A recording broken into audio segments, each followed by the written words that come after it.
कि इस वीडियो में एक क्वेश्चन देखेंगे जो एसएससी जेईई 2014 में आया हुआ है। देखो मैं आपको क्वेश्चन रीड करके बता देता हूँ पहले और फिर मैं आपको इसकी एक एक चीज़ बताऊंगा, ठीक है। A resistance R is measured by ammeter voltmeter method. एक रेजिस्टेंस है, देखो सर्किट में आर, इसको मेज़र कर रहे हैं किससे? अमीटर वोल्टमीटर मेथड से। The voltmeter reading is 200 volt. इस वोल्टमीटर की जो रीडिंग है ना वो कितनी है? 200 वोल्ट। और इसका जो इंटरनल रेजिस्टेंस दे रखा है वो 2 किलो ओम दे रखा है, ठीक है ना। ये कितना है? 2 किलो ओम। और अमीटर की जो रीडिंग है ना वो है कितनी? 2 एम्पियर, जैसे कि यहाँ दे रखी है। तो पूछा है then the value of R is, तो करंट इस रेजिस्टेंस की अपन को वैल्यू बतानी है। देखो ये कुछ ऑप्शन दे रखे थे। सबसे पहले तो देखो इस सर्किट में करंट का कोई भी डायरेक्शन नहीं दे रखा है, ठीक है। तो मैं आपको सबसे पहली बात तो यहीं से ही शुरू करता हूँ। देखो एक एक, जैसे कि मैंने आपको बताया कि मैं आपको एक एक चीज़ बताने वाला हूँ। तो देखो सबसे पहले तो है ना, आप इस सर्किट को मैंने फिर से बनाया, ठीक है ना। आप इस तरीके से पोलैरिटी मान लो, ठीक है। एक कन्वेंशन ले लो, यहाँ पे पॉजिटिव टर्मिनल और यहाँ पे नेगेटिव टर्मिनल, इस तरीके से कुछ वोल्टेज अप्लाई किया गया है। तो मान लो भाई, मतलब इस तरीके से अगर मैं मान के चलता हूँ, ठीक है ना। आप उल्टा भी मान सकते हो तो वैल्यू वही सेम आनी है, मगर मैं इसको ऐसे मानता हूँ, ठीक है ना। पॉजिटिव से नेगेटिव वोल्टेज यहाँ पे अप्लाई किया गया है, ठीक है ना। वोल्टेज की पोलैरिटी ये ऐसे मानी है। तो देखो करंट हमेशा कहाँ से निकलता है? पॉजिटिव टर्मिनल से निकलता है। तो देखो मेरे पास ये करंट का डायरेक्शन आ गया। देखो यहाँ से करंट फ्लो हो रहा है, ठीक है। यहाँ से फ्लो होता होता यहाँ तक आया।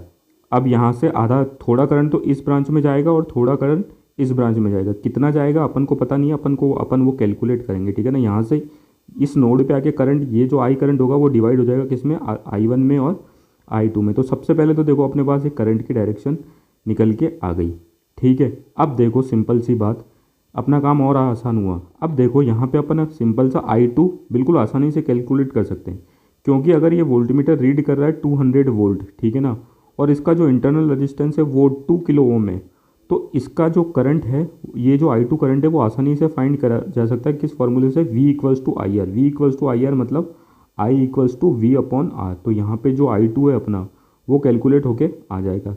तो देखो वोल्टेज दे रखा है 200 वोल्ट और रेजिस्टेंस दे रखा है कितना? 2 किलो ओम। तो रेजिस्टेंस की वैल्यू कितनी है? 2 किलो ओम। 2 किलो ओम को अपन ओम में कन्वर्ट करेंगे, मतलब 2 इंटू 10⁻³ करेंगे। तो देखो यहाँ पे जो ये अपन इसको सिंपल सा काटेंगे, बहुत ही आसान सी कैलकुलेशन है। तो I2 इक्वल्स टू अपने पास कितना निकल के आ जाएगा? 0.1 एम्पियर। तो देखो अब अपने पास जो I2 की वैल्यू है वो भी निकल के आ गई कितनी? 0.1 एम्पियर। और जो अपना I करंट है, ठीक है ना, जो अपना I करंट है उसकी वैल्यू कितनी है? 2 एम्पियर। देखो मैं आपको अब ये भी समझाता हूँ। ये जो I करंट है ना, इसकी वैल्यू कितनी है? 2 एम्पियर। वो कैसे? देखो अमीटर क्या क्या रीड करता है? करंट रीड करता है। और कौन सा करंट रीड करता है? जो इसके थ्रू सीरीज में पास हो रहा होता है। तो इस अमीटर के थ्रू कौन सा करंट पास हो रहा है? ये आई करंट। और इस अमीटर की रीडिंग कितनी है? 2 एम्पियर। इसका मतलब ये अमीटर जो है इसी करंट को रीड कर रहा है। तो अगर ये रीडिंग दे रहा है 2 एम्पियर, तो इस जो ये करंट है इसकी जो वैल्यू है वो कितनी हो जाएगी? 2 एम्पियर। तो आपको ये वाली बात भी याद रखनी है। तो इस करंट की वैल्यू जो आई है वो कितना हो गया? 2 एम्पियर। तो देखो अपने पास ये वाला करंट भी निकल के आ गया 2 एम्पियर और ये वाला करंट भी निकल के आता है 0.1 एम्पियर और अपने पास करंट की डायरेक्शंस भी है। तो देखो आप अपन को सिंपल सा यहाँ पे जो नोड है, ये वाली जो नोड है जहाँ पे करंट देखो डिवाइड हो रहा है, ये आई करंट है जो डिवाइड हो रहा है इसमें I1 और I2 में। यहाँ पे अपन को किरचॉफ्स करंट लॉ लगाना है जिसको बोलते हैं KCL, ठीक है ना। KCL सिंपल सा कहता है, अगर किसी को ना पता हो तो मैंने ये भी लिख दिया है, करंट एंटरिंग का node is equal to the current leaving the node.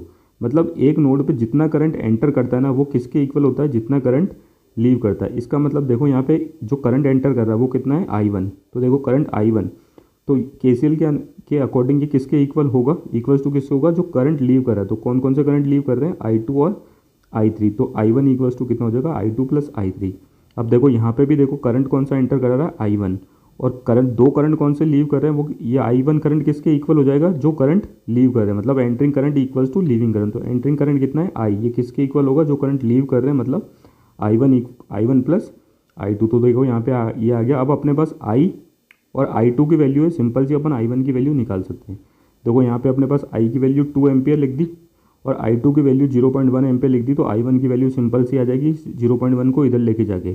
तो I1 की वैल्यू देखो अपने पास कितनी आ गई? 1.9 एम्पियर। अब देखो फिर से मैंने सर्किट ड्रॉ करा, अब बहुत ही मतलब पूरा सॉल्व हो ही चुका है लगभग। अब ये I1 आ गया अपना देख पास, जो इस रेजिस्टेंस के थ्रू फ्लो कर रहा है वो कितना है? 1.9 वोल्ट। और ये वोल्टमीटर देखो कितना रीड कर रहा था? 200 वोल्ट। अब देखो ये वोल्टमीटर है ना, इस रेजिस्टेंस के पैरेलल में लग रखा है और पैरेलल में वोल्टेज सेम होता है, मतलब ये वोल्ट मीटर इस रजिस्टेंस के अक्रॉस जो वोल्टेज है ना उसी को ही रीड कर रहा होगा, करता है, ठीक है ना। तो देखो इस, अगर ये वोल्टेज 200 वोल्ट रीड कर रहा है तो इस रेजिस्टेंस के अक्रॉस वोल्टेज कितना होगा, 200 वोल्ट। अब देखो इस रेजिस्टेंस के अक्रॉस वोल्टेज आ गया 200 वोल्ट, और इस रेजिस्टेंस के अक्रॉस अपन ने करंट निकाल लिया 1.99 एम्पियर।